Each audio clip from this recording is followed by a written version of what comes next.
بسم اللہ الرحمن الرحیم۔ السلام علیکم ڈیئر اسٹوڈینٹس، آج کی کلاس کے اندر ہم کلاس 7 اسلامیات کو سٹارٹ کرنے جا رہے ہیں۔ اسلامیات میں ہم سٹارٹ کریں گے نظم و ضبط اور قانون کا احترام۔ اس سے پہلے تمام ویڈیو کا لنک آپ کو اس ویڈیو کے ڈسکرپشن میں مل جائے گا، آپ اسے وزٹ کر سکتے ہیں۔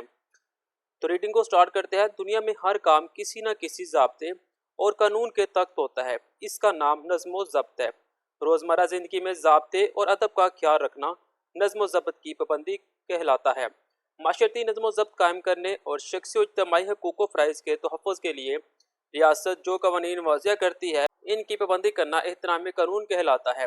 قانون معاشرے میں نظم و ضبط قائم رکھنے کے لیے بنایا جاتا ہے تاکہ ہر شخص مقررہ حدود کے اندر رہ کر اپنے وسائل سے فائدہ اٹھائے اور ملک کی ترقی کے لیے کام کرے۔ اللہ تعالیٰ نے دنیا میں مختلف پیغمبر اور نبی بھیجے تاکہ انسانوں کو زندگی گزارنے کا بہترین نظام دیا جائے اور انہیں قاعدے اور قانون کے مطابق زندگی بسر کرنے کا عادی بنایا جائے۔ نظم و ضبط اچھی زندگی گزارنے کی بنیادی شرط ہے۔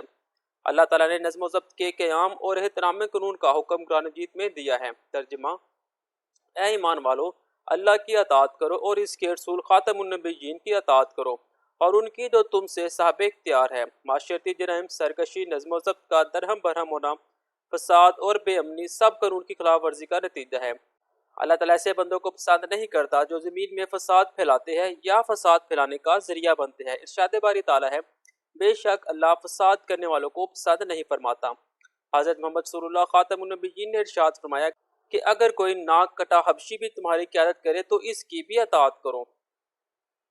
نظام کائنات اور اسلامی عبادات سے نظم و ضبط کا درس ہم اپنے گرد و پیش نظر دہرائے تو معلوم ہوگا کہ کائنات کا ذرہ ذرہ ایک خاص قاعدے اور قانون کا پابند ہے۔ سورج، چاند، ستارے سب ایک قانون میں بندھے ہوئے ہیں۔ زمین ایک خاص رفتار سے گھوم رہی ہے۔ دن رات ایک خاص اصول کے ساتھ باری باری ظہور پذیر ہو رہے ہیں۔ نباتات، جمادات اور حیوانات سب ایک قانون کے تابع ہے۔ خود انسانی جسم کے اعضاء بھی کسی ضابطے کے پابند ہیں۔ اس پابندی میں کہیں خرابی پیدا ہو جائے تو انسانی جسم مختلف امراض کا شکار ہو جاتا ہے یا کام کرنا چھوڑ دیتا ہے۔ اسلام کے تمام احکام میں نظم و ضبط کی روح کار فرما ہے۔ نماز نظم و ضبط کی دلکش تصویر ہے۔ باجماعت نماز ادا کرنے سے اطاعت کا جذبہ پیدا ہوتا ہے۔ روزہ نظم و ضبط کا سبق دیتا ہے۔ اللہ تعالیٰ کے حکم کے مطابق مسلمان صبح سے شام تک حلال چیزوں کی موجودگی میں سخت بھوک پیاس کو برداشت کرتا ہے۔ وہ خواہشات اور جذبات کو پس پش ڈال دیتا ہے۔ روزہ ضبط نفس اور اخلاق کی پاکیزگی میں بھی کردار ادا کرتا ہے۔ حج بھی نظم و ضبط کا بہترین عملی نمونہ ہے۔ تمام حجاج ایک ہی طرز کا لباس پہنتے ہیں، خانہ کعبہ کا طواف کرتے ہیں، ایک ہی امام کے پیچھے نماز ادا کرتے ہیں اور مناسک حج ادا کرتے ہیں۔ اسوہ حسنہ اور مشاعر اسلام کا کردار نبی کریم خاتم النبیین کی تعلیمات کے مطابق قانون کی نظر میں سب برابر ہے۔ ایک مرتبہ بنو خنزوم کی ایک عورت نے چوری کی۔ وہ اپنے قبیلے میں نمایاں مقام رکھتی تھی، لہٰذا انہوں نے نبی کریم خاتم النبیین کی خدمت میں اس کی سفارش کرنا چاہی۔ اس کے لیے آپ خاتم النبیین کے ایک محبوب صحابی حضرت اسامہ بن زید رضی اللہ تعالیٰ عنہ کا انتخاب کیا گیا۔ حضرت اسامہ رضی اللہ تعالیٰ عنہ نے اس بارے میں حضور خاتم النبیین سے بات کی تو آپ نے ناگواری کا اظہار کیا اور فرمایا، کیا تم اللہ تعالیٰ کی حدود میں سے ایک حد کے بارے میں سفارش کر رہے ہو؟ پھر آپ خاتم النبیین نے خطبہ دیا جس میں ارشاد فرمایا، اے لوگو، تم سے پہلے لوگ اسی وجہ سے ہلاک ہوئے کہ جب ان میں سے کوئی معزز چوری کرتا تو اسے چھوڑ دیتے تھے اور جب کوئی کمزور چوری کرتا تو اس پر حد جاری کرتے تھے۔ حضرت عمر فاروق رضی اللہ تعالیٰ عنہ کی ایک عدالت میں ایک مسلمان اور ایک یہودی مقدمہ لے کر حاضر ہوئے۔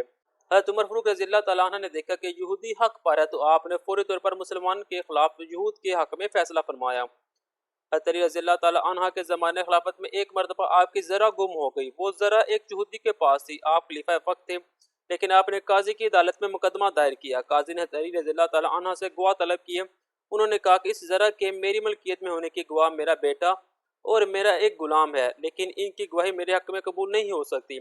لہذا قاضی نے فیصلہ یہودی کے حق میں دے دیا۔ یہودی اس سارے واقعے سے اتنا متاثر ہوا کہ اس نے اسلام قبول کر لیا اور اپنی غلطی کا اعتراف کیا۔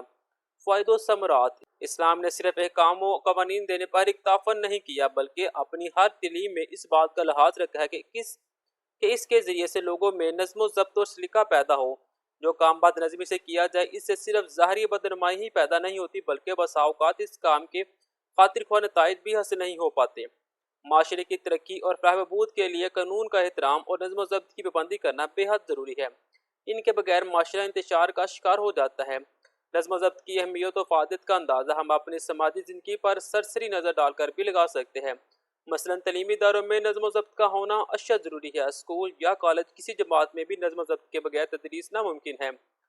عام مشاہدہ ہے کہ ٹریفک جام ہونے کی سب سے بڑی وجہ بد نظمی ہوتی ہے۔ جرائم تبھی جڑ پکڑتے ہیں جب قانون شکنی عام ہو جاتی ہے۔ لڑائی جھگڑے تب زور پکڑتے ہیں جب زندگی نظم و ضبط کی پابند نہیں رہتی۔ صحت کی خرابی کے پیچھے بھی کھانے پینے اور آرام میں نظم و ضبط کا نہ ہونا کا سبب کار فرما ہے۔ کسی بھی فوج کی تمام تر قوت کا راز نظم و ضبط میں ہے۔ ہم زندہ اور باوقار قوم ہیں، ہمیں کامیاب زندگی گزارنے کے لیے قدم قدم پر نظم و ضبط کا مظاہرہ کرنا چاہیے۔ نیکسٹ میرے پاس مشق ہے۔ مشق کے اندر پہلا کوشچن ہے، اللہ تعالیٰ پسند نہیں کرتا فساد مچانے والے کو۔ مالی عبادت ہے روزہ۔ کائنات کا نظام پابند ہے حکم الہی کا۔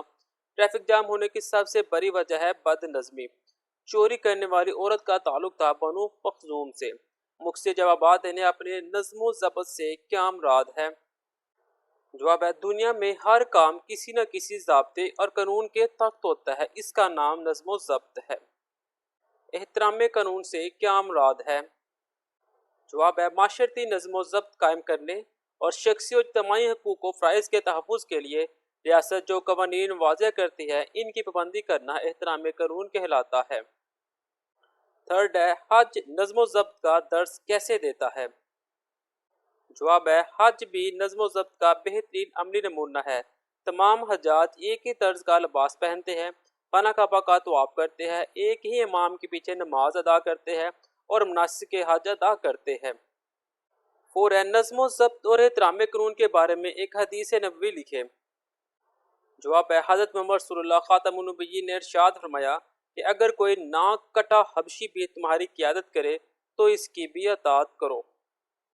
لاسٹ کوشچن ہے، نظم و ضبط اختیار کرنے کے 2 فائدے لکھیں۔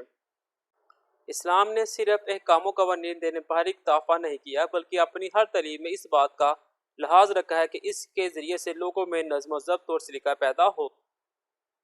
دوسرا پوائنٹ لکھنا ہے، معاشرے کی ترقی اور فلاح و بہبود کے لیے قانون کا احترام اور نظم و ضبط کی پابندی کرنا بے حد ضروری ہے۔ کوشچن نمبر 1 ہے، نظم و ضبط اور احترام قانون کی اہمیت بیان کریں۔ سٹارٹ ہوگا، دنیا میں ہر کام کسی نہ کسی ضابطے اور قانون کے تحت ہوتا ہے، اس کا نام نظم و ضبط ہے۔ یہاں سے سٹارٹ کرنا اپنے اور یہ حدیث تک آپ نے کوشچن نمبر 1 کو کمپلیٹ کرنا ہے۔ کوشچن نمبر 2 ہے، احترام قانون کے بارے میں اسوہ حسنہ سے مثالیں بیان کریں۔ سٹارٹ ہوگا، اسوہ حسنہ اور مشاعر اسلام کا کردار۔ اس کے اندر آپ کے پاس یہ پیراگراف کمپلیٹ اس کا آ جائے گا۔ تو یہ میرے پاس نظم و ضبط اور قانون کا احترام